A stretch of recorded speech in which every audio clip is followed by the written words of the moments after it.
Portrait photography A74 camera setting தான் பார்க்க போகிறோம். இந்த ஒரு பர்டிகுலர் மாடலுக்காக மட்டும் கிடையாது, இந்த செட்டிங் தான் எல்லா பிராண்ட் கேமராவுக்கும். போர்ட்ரைட் ஃபோட்டோகிராஃபி பண்ண போறீங்க அப்படின்னாலே இந்த செட்டிங் தான். எதுக்காக இந்த செட்டிங் நம்ம கற்றுக்கணும் அப்படிங்கிறத பார்த்துடலாம். ஃபார் எக்ஸாம்பிள், மாடல் ஷூட் பண்ணுறதுக்கு, வெட்டிங்கில் பொண்ணை தனியாக ஃபோட்டோ எடுக்கிறதுக்கும் மாப்பிள்ளைய தனியாக ஃபோட்டோ எடுக்கிறதுக்கும் குரூப்பாக நிற்க வச்சு அவங்கள போர்ட்ரைட் பண்ணுறதுக்கும் ஜென்ரலாக பீப்புளை போர்ட்ரைட் பண்ணுறதுக்கும் கேண்டிடா ஃபோட்டோஸ் எடுக்கிறதுக்கும் போஸ்ட் பண்ண வச்சு ஒரு இண்டிவிஜுவலை ஃபோட்டோஸ் எடுக்கிறதுக்கும் எல்லாத்துக்குமே இந்த செட்டிங் தான் ரொம்பவே காமனாக யூஸ் பண்ண போகிறோம். இதுதான் ஃபோட்டோகிராஃபியில் தெரிஞ்சிக்க வேண்டிய விஷயமா இருக்கும். பெரும்பாலும் இந்த ஃபோட்டோஸ் தான் இன்ட்ரெஸ்டிங்கான வேல்யூவான ஃபோட்டோவாக இருக்க போகுது. போர்ட்ரைட் ஃபோட்டோகிராஃபி அப்படிங்கிறதுக்கு கேமராவுக்கு என்ன பர்டிகுலராக செட்டிங் வைக்கணும் அப்படிங்கிறத கிளியராக நான் சொல்லிடுறேன். ஷூட்டிங் மோடு ஏ மோட் அல்லது எம் மோடில் நம்ம வச்சுக்கலாம்.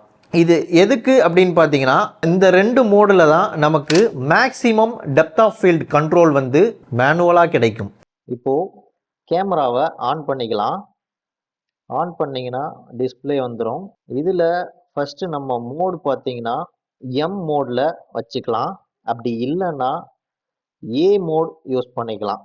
ஏங்கிறது அப்பர்ச்சர் ப்ரையாரிட்டி மோட், எம்ங்கிறது ஃபுல்லி மேனுவல் மோட். ஸோ இங்கே நம்ம சேஞ்ச் பண்ணும்போது இது எந்த மோடில் இருக்குது அப்படிங்கிறது நமக்கு இங்கே காமிக்கும். பட் அது எவ்வளோ வைக்கணும் அப்படிங்கிறத நான் இந்த வீடியோவோட எண்டில் சொல்கிறேன். இப்போ ஃபர்தராக நம்ம கேமராவோட செட்டிங்ஸை மட்டும் கண்டினியூ பண்ணுவோம். அடுத்தது ஃபைல் ஃபார்மட்.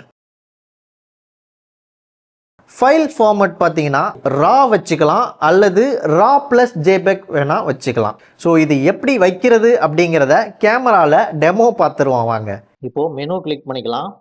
மெனுவில் உள்ளே போனோம் அப்படின்னாவே இந்த கேமரா செட்டிங்ஸ்லேயே உள்ளே போனோன்னா இமேஜ் குவாலிட்டி இருக்கும். அடுத்தது மீடியான்னு இருக்கும். அந்த மீடியாக்குள்ளே உள்ளே வந்தோன்னா ரெண்டாவது ஆப்ஷனாக ரெக்கார்ட் மீடியா செட்டிங்னு இருக்கும். அதுக்குள்ளே போனோம் அப்படின்னா கீழே வந்தீங்கன்னா இமேஜ் குவாலிட்டி செட்டிங்னு இருக்கும். இதில் போனோம்னா இங்கே தான் இந்த ஃபைல் ஃபார்மட் ஃபுல்லாகவே இருக்குது. ஃபஸ்ட்டு பார்த்தீங்கன்னா ரா ப்ளஸ் ஜேபெக் வேணும்னா ரா மட்டும் வேணும்னா ராவில் வச்சுக்கலாம், இல்லை ஜேபெக் மட்டும் வேணும்னா ஜேபெக் வச்சுக்கலாம். பட் ஜேபெக்கில் வச்சோம் அப்படின்னா இங்கே எக்ஸ் ஃபைன் அதில் இருக்கணும். அதே மாதிரி இது வந்து உங்களுக்கு என்ன சைஸில் இமேஜ் வேணும் அப்படிங்கிறத பொறுத்து ரா ப்ளஸ் ஜேபெக் கொடுக்குறோம் அப்படின்னா ஜேபெக்கு மட்டும்தான் இந்த செட்டிங் அப்ளை ஆகும். ராங்கிறது வந்து நார்மலான அன்கம்ப்ரஸ்டு ரா தான். அதில் ஃபுல் கிளாரிட்டியான டீட்டெயில் இருக்கக்கூடிய ஒரு இமேஜ் வந்து நமக்கு கிடைச்சிரும். அடுத்தது டிரைவ் மோடு. டிரைவ் மோடில் சிங்கிள் ஷூட்டிங் தான் நம்ம யூஸ் பண்ணணும். பீப்புளை போர்ட்ரைட் பண்ண போகிறோம். இதுக்கு எல்லாரும் அப்படியே ஸ்டேபிளாக நிற்க தான் போகிறாங்க. அல்லது ஃபாஸ்ட்டாக ஏதாவது ஆக்ஷனே பண்ணினாலுமே நமக்கு ஒரு கிளிக்லேயே எடுத்துக்க முடியும். மல்டிபிள் கிளிக்ஸ் பெரும்பாலும் தேவையில்லை. உங்களுக்கு ஒரு வேளை தேவைப்பட்டுச்சு அப்படின்னா யூஸ் பண்ணிக்கலாம். ஆனால் என்னை பொறுத்த வரைக்கும் சிங்கிள் ஷூட்டிங் அப்படிங்கிறதே தாராளமாக போதும். சிங்கிள் ஷூட்டிங் எப்படி கேமராவில் செட் பண்ணுறது அப்படிங்கிறத பார்ப்போம். அப்படியே இதுலேயே பார்த்தீங்கன்னா அப்படி கீழே வந்தீங்கன்னா டிரைவ் மோடுன்னு இருக்கும். இதுக்குள்ளே போனோம்னா டிரைவ் மோட் அப்படிங்கிறதுல உள்ளே போனோம்னா இங்கே மல்டிபிள் ஆப்ஷன்ஸ் வந்து நமக்கு ஓப்பன் ஆகும். இதில் பார்த்தீங்கன்னா சிங்கிள் ஷூட்டிங் அப்படின்னு இருக்குது இல்லையா, இதுதான் நம்ம யூஸ் பண்ணணும். இந்த கண்டினியூஸ் ஷூட்டிங் ஹை அப்படிங்கிறது பார்த்தீங்கன்னா சட்ரு பட்டனை ஒரு தடவை கிளிக் பண்ணுறோம் அப்படின்னாவே நிறைய ஃபோட்டோஸ் வந்து எடுக்கும். இது நமக்கு இப்போ தேவையில்லை. வேற எந்த ஆப்ஷனையும் இதில் பார்க்க தேவையில்லை. சிங்கிள் ஷூட்டிங் மட்டும் வச்சுட்டு ஓகே கொடுத்துக்கோங்க.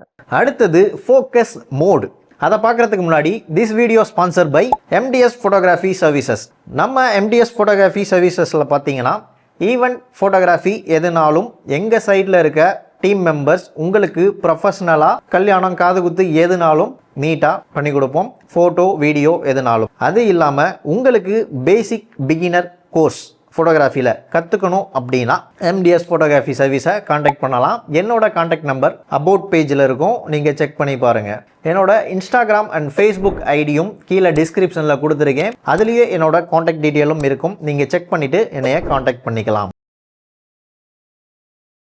ஃபோக்கஸ் மோடு பார்த்தீங்கன்னா ஏஎஃப்சி யூஸ் பண்ணிக்கோங்க. அதாவது ஆட்டோ ஃபோக்கஸ் கண்டினியூஸ் தான் யூஸ் பண்ணணும். ஏன் அப்படி சொல்கிறேன்னா, ஆட்டோ ஃபோக்கஸ் கண்டினியூஸில் இப்போ இருக்க மாடர்ன் மிரர்லெஸ் கேமராஸ்லாம் பார்த்தீங்கன்னா ஐ ஆட்டோ ஃபோக்கஸ் ஒர்க் ஆகணும் அப்படின்னாலே நமக்கு கண்டினியூஸ் ஏஎஃப் தான் யூஸ் பண்ணணும். ஹியூமன் எங்கெல்லாம் இருக்காங்களோ அது ஆட்டோமேட்டிக்காக ஃபேஸை ஐடென்டிஃபை பண்ணி ரெகக்னைஸ் பண்ணிக்கிட்டே இருக்கும். அதனால் உங்கள் ஃப்ரேமில் இருக்கக்கூடிய அந்த சப்ஜெக்ட் எங்கே நகர்ந்தாலும் அவங்க கண்ணை ஆட்டோமேட்டிக்காக ட்ராக் பண்ணிக்கிட்டே இருக்கும். So auto focus continuous with eye auto focus ஆனில் வச்சு யூஸ் பண்ணுங்க. ஏஎஃப்சி எப்படி செட் பண்றது அப்படிங்கிறத கேமரால பார்ப்போம். இதுல அப்படியே கீழே வந்தீங்கன்னா ஏஎஃப்எம்எஃப்னு இருக்கும். இதுக்குள்ள போனோம் அப்படின்னா ஏஎஃப்எம்எஃப் இருக்கும். இது உள்ள போனோம்னா ஃபோக்கஸ் மோடுன்னு இருக்கும். இதுக்குள்ள போனோம்னா இங்க மல்டிபிள் ஆப்ஷன்ஸ் வந்து இருக்கும். அதுல சிங்கிள் ஷாட் ஏஎஃப் இருக்கும், ஆட்டோமேட்டிக் ஏஎஃப் இருக்கும், கண்டினியூஸ் ஏஎஃப் இருக்கும், டிஎம்எஃப் இருக்கும், மேனுவல் ஃபோக்கஸ் இருக்கும். இதுல நம்ம யூஸ் பண்றது கண்டினியூஸ் ஏஎஃப் தான். ஐ ஆட்டோ ஃபோக்கஸ் எப்படி ஆன் பண்ணுறது அப்படிங்கிறதையும் இப்போ நம்ம பார்ப்போம். ஏஎஃப்எம்எஃப் செட்டிங்குள்ளே வந்தீங்க அப்படின்னா ஃபோக்கஸ் ஏரியாவுக்கு அப்புறம் பார்த்தீங்கன்னா ஃபேஸ் ஐ ஏஎஃப்னு இருக்கும். இதுக்குள்ளே போனோம்னா ஃபேஸ் ஐ ப்ரியாரிட்டியை வந்து நம்ம ஆனில் வச்சுக்கணும். ரெண்டாவது ஃபேஸ் ஐ சப்ஜெக்ட் வந்து ஹியூமனாக இருக்கணும். அடுத்தது focus area. Focus area wide அல்லது ட்ராக்கிங் யூஸ் பண்ணிக்கலாம். வைடில் நமக்கு என்டையர் ஃப்ரேமுமே ஃபோக்கஸில் தான் இருக்கும். லென்ஸுக்கு நியரஸ்ட்டாக எந்த சப்ஜெக்ட் இருக்குதோ அந்த சப்ஜெக்டை தான் அது வந்து ஃபோக்கஸ் பண்ணும். இன்கேஸ் நான் இப்படி நிற்கிறேன் அப்படின்னா எனக்கு இந்த ஏரியா தான் ஃப்ரண்ட்டில் இருக்குது அப்படின்னா இந்த ஏரியாவை தான் ஃபோக்கஸ் பண்ணும் வைடில் இருந்துச்சு அப்படின்னா. அப்போது எனக்கு இங்கே ஃபோக்கஸ் பண்ண வேண்டாம், எனக்கு ஃபேஸ் ஃபோக்கஸ் ஆகணும், என் ஐயெல்லாம் ஃபோக்கஸ் ஆகணும் அப்படின்னா வைடில் இருந்தாலும் நம்ம ஹியூமன் அண்ட் ஐ ஆட்டோ ஃபோக்கஸை எனேபிள் பண்ணி வச்சுருக்கணும். இன்னொன்று ட்ராக்கிங்கும் ஆனில் வச்சுருக்கணும். ஒருவேளை உங்களுக்கு அதுலேயும் இன்னும் பர்டிகுலராக கண்ட்ரோல் வேணும் அப்படின்னா நீங்கள் டச் ஃபோக்கஸை எனேபிள் பண்ணி வச்சுக்கலாம். டச் ஃபோக்கஸை எனேபிள் பண்ணியிருக்கோம் அப்படின்னா நம்ம டைரெக்டாகவே நம்ம ஃப்ரேம்குள்ளே இருக்க சப்ஜெக்டில் ஏதாவது ஒரு சப்ஜெக்ட் சரியாக ஃபோக்கஸ் ஆகலைன்னா அந்த சப்ஜெக்ட் மேலே டேப் பண்ணிவிட்டு அந்த சப்ஜெக்டை மட்டும் ஃபோக்கஸ் பண்ணி ஃபோட்டோ எடுத்துக்க முடியும். அதை எப்படி ஆன் பண்ணுறது ஆஃப் பண்ணுறதுங்கிறதையும் இப்போ இந்த டெமோவில் பார்ப்போம். இந்த டச் ஃபோக்கஸை எனேபிள் பண்ணுறதுக்கு மெனுவில் போயிட்டு இங்கே எல்லோ ஐக்கான் இருக்கும் செட்டிங்கு. இதில் பார்த்தீங்கன்னா டச் ஆப்ரேஷன் அப்படின்னு இருக்கும். இதில் போனோம்னா இங்கே டச் ஆப்ரேஷன் ஆன் இருக்கும், ஆஃப் இருக்கும். இதை ஆஃப் பண்ணிட்டோம்னா இந்த இடத்துல டச்சுக்கான அந்த சிம்பிளே வராது. இதை ஆன் பண்ணணும் அப்படின்னா அகைன் இந்த எல்லோ ஐக்கானில் டச் ஆப்ரேஷனில் உள்ளே போயிட்டு இதை வந்து ஆனில் வச்சுக்கணும். இப்படி வச்சிட்டோம் அப்படின்னா இந்த இடத்துல இந்த ஐக்கான் காமிக்கும். இந்த ஐக்கான் காமிக்கும் போது தான் நம்ம டச் பண்ணி ஏரியாவை செலக்ட் பண்ண முடியும். இல்லை டச் பண்ணி ஃபோக்கஸ் பண்ணணும்னாலும் பண்ணிக்கலாம். வைடு அப்புறம் அந்த ட்ராக்கிங் எப்படி கேமராவில் செட் பண்ணுறது அப்படிங்கிறதையும் இப்போ நம்ம பார்ப்போம்.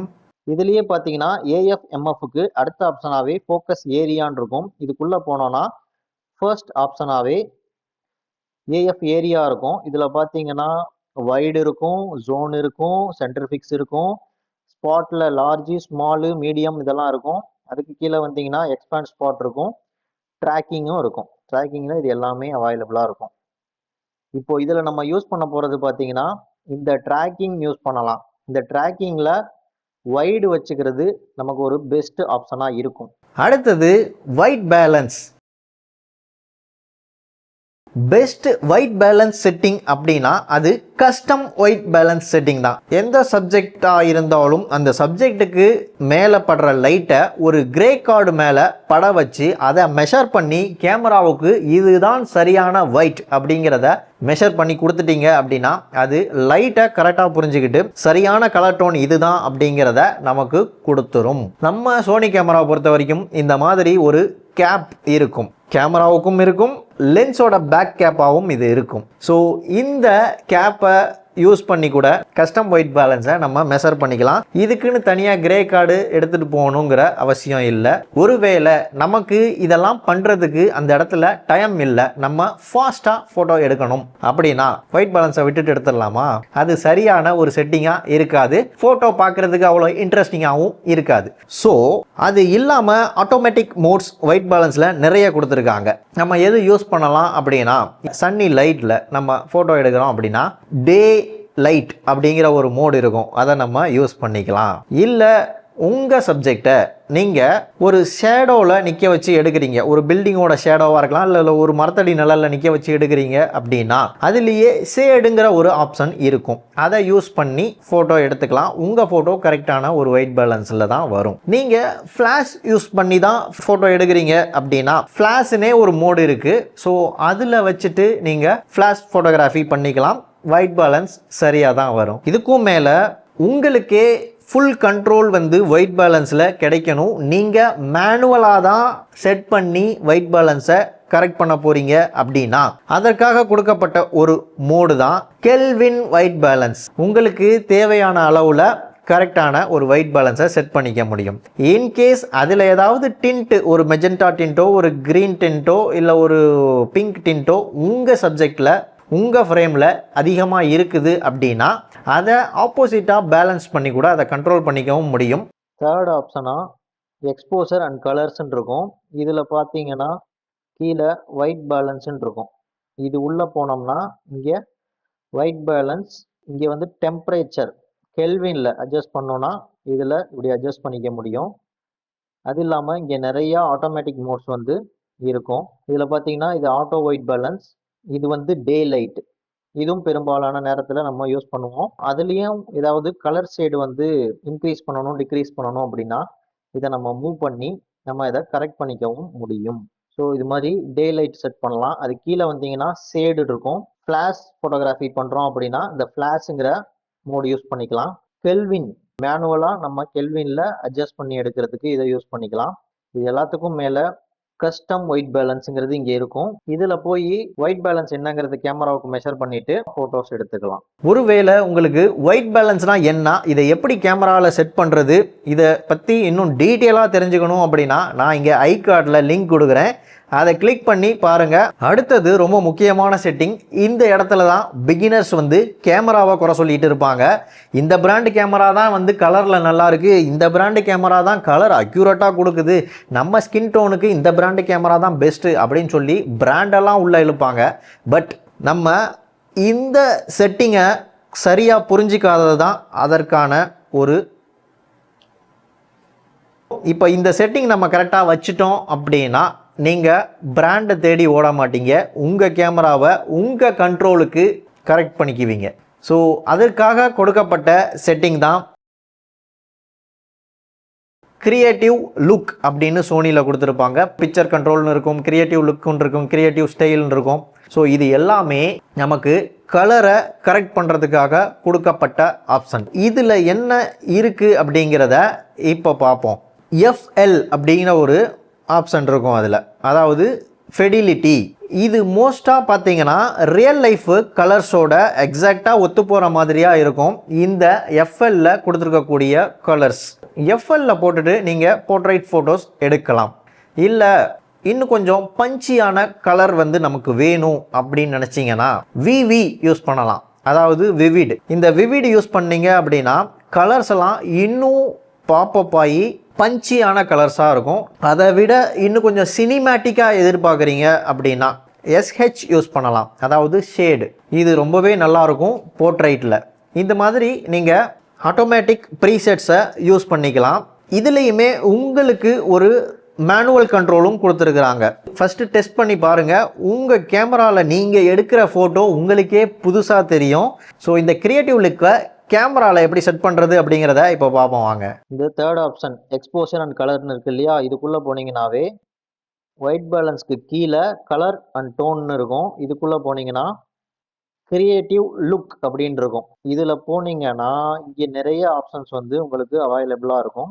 SH யூஸ் பண்ணுறோம் அப்படின்னா இது வந்து ஒரு சினிமேட்டிக் கலர் லுக் கொடுக்கும். ஃபேட்னஸ் வந்து அதிகமா இருக்கிறதுனால டார்க்கான பிளாக்ஸ் வந்து நமக்கு தெரியாது. டீட்டெயில் வந்து பிளாக்லயும் நமக்கு வந்து நல்லாவே கிடைக்கும். SH பெரும்பாலும் யூஸ் பண்ணலாம், அல்லது FL யூஸ் பண்ணலாம், அல்லது ஒரு பஞ்சியான கலர் வந்து நம்மளுக்கு வேணும் போர்ட்ரைட்ல அப்படின்னா விவிட் WV இருக்கு இல்லையா, இது நம்ம யூஸ் பண்ணிக்கலாம். ஸோ இதுக்கும் மேல உங்களுக்கு கிரியேட்டிவா அட்ஜஸ்ட் பண்ணணும்னு நினைச்சீங்கன்னா இதை வந்து நமக்கு ஏற்ற மாதிரி இங்கே வேல்யூவில் சேஞ்ச் பண்ணிக்கவும் முடியும். அடுத்தது அப்பர்ச்சர் எஃப் ஸ்டாப்ஸ்ன்னு சொல்லுவோம்ல, அந்த டெப்த் ஆஃப் ஃபீல்டு எவ்வளோ வைக்கணும்னு ஆரம்பத்திலே சொன்னேன்ல, அதை நம்ம இப்போ பார்ப்போம். அப்பர்ச்சரை கண்ட்ரோல் பண்ணுறதுக்கு நமக்கு இந்த வீலை யூஸ் பண்ணுவோம். இந்த வீலை அட்ஜஸ்ட் பண்ணோம் அப்படின்னா இங்கே நமக்கு அப்பர்ச்சர் வேல்யூ வந்து சேஞ்ச் ஆகும். எவ்வளவுக்கு நம்ம எஃப் நம்பரை வந்து குறைச்சி வைக்கிறோமோ அந்த அளவுக்கு நமக்கு பேக்ரவுண்ட் பிளர் வந்து ரொம்ப அதிகமாக கிடைக்கும். இப்போ இந்த லென்ஸ் வந்து மேக்ஸிமம் எஃப் நம்பர் f1.8ங்கிறதுனால என்னால் f1.8 வரைக்குமே என்னால் குறைச்சி வைக்க முடியுது. இந்த அளவுக்கு நான் கம்மி பண்ணி வைக்கிறேன் அப்படின்னா எனக்கு நல்லாவே பேக்ரவுண்ட் பிளர் வந்து கிடைக்கும். சிங்கிள் பர்சனை ஐசோலேட் பண்ணி காமிக்கணும் அப்படின்னா f1.8 இல்லை 1.4 1.2ல இருந்து 2.8 வரைக்குமே நம்ம யூஸ் பண்ணிக்கலாம். மல்டிபிள் பர்சன்ஸை போர்ட்ரைட் பண்ணுறோம் அப்படின்னா மினிமம் ஒரு 5.6ல இருந்து ஒரு f8 வரைக்கும் நம்ம யூஸ் பண்ணிக்கலாம். குரூப் போர்ட்ரைட்லாம் பண்ணுறோம் அப்படின்னா f8க்கும் மேலே கொண்டு போகிற மாதிரி இருக்கும், f11 அந்த மாதிரி. அடுத்தது ஷட்டர் ஸ்பீடு. ஷட்டர் ஸ்பீடு தான் நம்மளோட ஃபோட்டோவில் இருக்கக்கூடிய ஷார்ப்னஸை ஜட்ஜ்மெண்ட் பண்ணும். ஷட்டர் ஸ்பீடை எப்படி செட் பண்ணுறது அப்படிங்கிறத இப்போ கேமராவில் டெமோ பார்த்துருவோம். ஷட்டர் ஸ்பீடை இந்த டயலை வச்சு அட்ஜஸ்ட் பண்ண முடியும். பார்த்தீங்கன்னா மாறுது இல்லையா? ஸோ இதோட தம் ரூல் என்னன்னு பார்த்தீங்கன்னா, நம்ம எவ்வளோ ஃபோக்கல் லென்த் இருக்கிற லென்ஸ் யூஸ் பண்ணுறோம். இது வந்து 50 mm லென்ஸா, ஸோ இதுக்கு ஈக்குவலண்ட்டான ஷட்டர் ஸ்பீட் நம்ம இதில் வச்சோம் அப்படின்னா நம்ம கேமராவை கையில் ஹோல்டு பண்ணி ஷூட் பண்ணுறோம் அப்படின்னா ஃபோட்டோவில் ஷேக் வராது. இது ஃபுல் ஃப்ரேம் கேமராவுக்கு. இதுவே கிராப் பாடி கேமரா அப்படின்னா இந்த ஃபோக்கல் லென்த் பார்த்தீங்கன்னா நீங்கள் 50 mm லென்ஸ் யூஸ் பண்ணுறீங்கன்னா டபுள் த ஷட்டர் ஸ்பீட் வைக்கணும். அதாவது 50 mm லென்ஸுக்கு 100 ஷட்டர் ஸ்பீட் யூஸ் பண்ணணும். 200 mm லென்ஸ் போடுறீங்க அப்படின்னா 400 வச்சால்தான் இந்த ஹேண்ட் ஷேக்கை வந்து கண்ட்ரோல் பண்ணி நம்மளால ஃபோட்டோ எடுக்க முடியும். இந்த தம் ரூலை மட்டும் மைண்டில் வச்சுக்கோங்க. பட் காமனாக 125க்கு அபோவ் வச்சு எடுத்துக்கோங்க. ஏன்னா 125க்கு கீழே வச்சு நம்ம ஷூட் பண்ணுறோம் அப்படின்னா அது எந்த அளவுக்கு நம்ம ஸ்டெடியாக கேமராவை பிடிச்சி ஷூட் பண்ணுவோங்கிறது தெரியாது. அதனால் மினிமமாகவே நீங்கள் 125 ஷட்டர் ஸ்பீடுக்கு மேலே இருக்கிற மாதிரி வச்சுக்கிறது நல்லது. அதுதான் போர்ட்ரைட்டுக்கு ஒரு ஷார்ப்பான ஷேக் இல்லாத ஒரு இமேஜை ப்ரொடியூஸ் பண்ணி கொடுக்கும். அடுத்தது ISO. இந்த ஐஎஸ்ஓவை நம்ம லைட் சென்சிட்டிவிட்டின்னு கூட சொல்லலாம். இது பார்த்தீங்கன்னா ஒரு trade off between brightness and image quality. இது எப்படின்னா, இமேஜ் குவாலிட்டி நல்லா இருக்கணும்னா லைட்டு குறையும், இல்லை லைட்டு தான் எனக்கு அதிகமாக வேணும் அப்படின்னா இமேஜ் குவாலிட்டி குறையும். ஒன்றை விட்டு கொடுத்து தான் இன்னொன்று எடுத்துக்கிற மாதிரி. அப்போது தேவையான அளவு ஷட்டர் ஸ்பீடையும் தேவையான அளவு அப்பர்ச்சரையும் நம்ம வச்சுட்டோம் அப்படின்னா மூணாவதாக தான் நம்ம ஐஎஸ்ஓவை பற்றி யோசிக்கணும். ஐஎஸ்ஓ இன்க்ரீஸ் பண்ணோம் அப்படின்னா இமேஜில் குவாலிட்டி அடி வாங்கும். குவாலிட்டி அடி வாங்குச்சுன்னா டிஜிட்டல் நாய்ஸ் வரும். அப்படி டிஜிட்டல் நாய்ஸ் வந்துச்சு அப்படின்னா அந்த ஃபோட்டோ ஷார்ப்பாக இருக்காது, க்ளீனான ஃபோட்டோவாக இருக்காது. ஐஎஸ்ஓவை நம்ம அதிகப்படுத்தக்கூடாது அப்படின்னா கண்டிப்பாக அடிஷ்னலாக ஒரு லைட் கொடுக்கணும் சப்ஜெக்ட்டுக்கு. அந்த லைட் வந்து ஒரு சாஃப்டான லைட்டாக இருந்துச்சு அப்படின்னா இன்னுமே நல்லாயிருக்கும். அதுக்காக தான் நம்ம சாஃப்ட் பாக்ஸ் யூஸ் பண்ணி போர்ட்ரைட் ஃபோட்டோஸ்லாம் எடுக்கிறோம். ஸோ இந்த ஐஎஸ்ஓ செட்டிங்கை எப்படி கேமராவில் செட் பண்ணுறதுங்கிறத பார்ப்போம். அந்த ஷட்டர் ஸ்பீடுக்கும் அப்பர்ச்சருக்கும் கொடுக்க வேண்டிய வேல்யூவை கொடுத்ததுக்கு அப்புறம் தேர்ட் ப்ரிஃபரன்ஸாக தான் இந்த ஐஎஸ்ஓவை நம்ம செட் பண்ணவே ஆரம்பிக்கணும். அது வரைக்கும் இந்த ஐஎஸ்ஓவில் கை வைக்கக்கூடாது, 100ல் தான் இருக்கணும். 100க்காக இதை கொண்டு வர முடியல அப்படின்னா தான் இது ரெண்டையும் செட் பண்ணதுக்கு அப்புறமா இதை எவ்வளோ வேணுமோ அந்த அளவுக்கு அட்ஜஸ்ட் பண்ணி லைட்டை மேனேஜ் பண்ணணும். ஸோ இந்த வீடியோ யூஸ்ஃபுல்லாக இருந்துச்சுன்னா மறக்காமல் இந்த வீடியோக்கு ஒரு லைக் கொடுத்துருங்க. உங்கள் சந்தேகங்களை கீழே கமெண்டில் சொல்லிடுங்க. உங்களோட ஃபோட்டோகிராஃபியில் இன்ட்ரெஸ்ட் இருக்க ஃப்ரெண்ட்ஸ்க்கு இந்த வீடியோ யூஸ்ஃபுல்லாக இருக்கும்னு நினச்சிங்கன்னா மறக்காமல் ஷேர் பண்ணுங்கள். வேறு ஒரு நல்ல இன்ஃபர்மேஷனோட அடுத்த வீடியோவில் பார்ப்போம். அது வரைக்கும் பபாய்.